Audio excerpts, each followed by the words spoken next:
Hello children, now let's see how to decide or how to search for the terminating or non-terminating repeating decimals. So here you may be asked the question like this, that is without actual division you have to determine that the fraction given, the rational number given has a terminating or non-terminating repeating decimals. Okay, so if the denominator of a rational number which is in lowest term, here consider this term, that is it should be in the lowest term, and if it has no factors other than 2 or 5, it will have a terminating decimal representation. And if the denominator has some prime factors other than 2 or 5, then the rational number has non-terminating repeating decimal representation. Right? We will see few of the examples. See the question given here.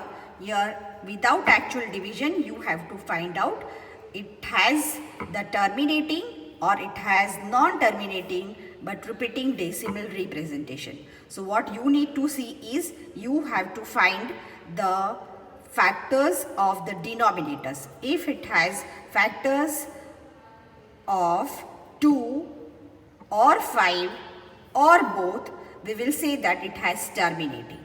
Okay, and if it has other than 2 or 5, then we will say that it has non-terminating repeating decimal representation, right? So we will find out factors of 64.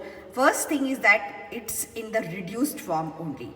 Okay, so here we will see factors of 64. First thing is that if you don't know orally, then you can go like this, go on finding out factors of 64, that is 2, 32, 2, 16, 2, 8 za, 2, 4 za, 2, 2 za, 2, 1 za, right? So here this is, you can see that is 2 raised to 6. Okay, 2 is repeated for 6 times. So here the denominator is having only the prime factor as 2 only. Okay, so which type of decimal representation it has? It has terminating, okay, it will end, that is terminating decimal representation, right? Now let's see one more question. See now the question given is 5 upon 72. So first thing we will see, can we reduce it further or not? So here we cannot reduce it further. So this is already in lowest term. Fine. Now we need to find out prime factorization for 72. That is, here you can think as this is 8 nines, right? So I am writing here this is 8 nines. So 8, you know that 8 can be represented as 2 raised to 3. Okay, 2 2s are 4, 2s are 8, and 9, that is 3 square. So now you can see that the denominator is having other factor which is not required here. So we want it should be 2 and 5 only, or a combination of both. But here you can see that 3 is also there. Okay, so which type of decimal representation it has? It has non-terminating. So I will write here this as non-terminating but repeating decimal representation. Okay, now let's see one more question. So here you can see the question given as 35 upon minus 90.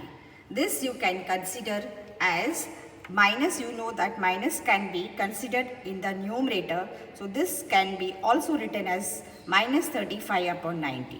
Now let's see whether it is in the lowest form or not. Here you know that 35 and 90 both are divisible by 5. Okay, so we will divide it by 5. So 5 is in your mind. 5 7s are 35 and 5 into 18. That is 18 5s are 90. Okay, so here you are getting minus 5 upon 18. Right? Now we will go further and find a factorization, prime factorization for 18. Now 18 you can think in a way that is 2 into 9. First step, suppose. Okay, this you can think as minus 5 upon 2, and 9 is 3 into 3. This is 3 into 3. Now you can see the denominator is having 2 as well as 3. We don't require 3 here. If it is having other than 2 or 5, then it has non-terminating repeating decimal representation. And here that part is seen over here. So which type of decimal representation it has? It has non-terminating. So I will write here non-terminating repeating decimal, or you can say as recurring. Repeating is one and the same as you can understand as recurring. Okay, recurring decimal representation. I hope this is clear. Thank you.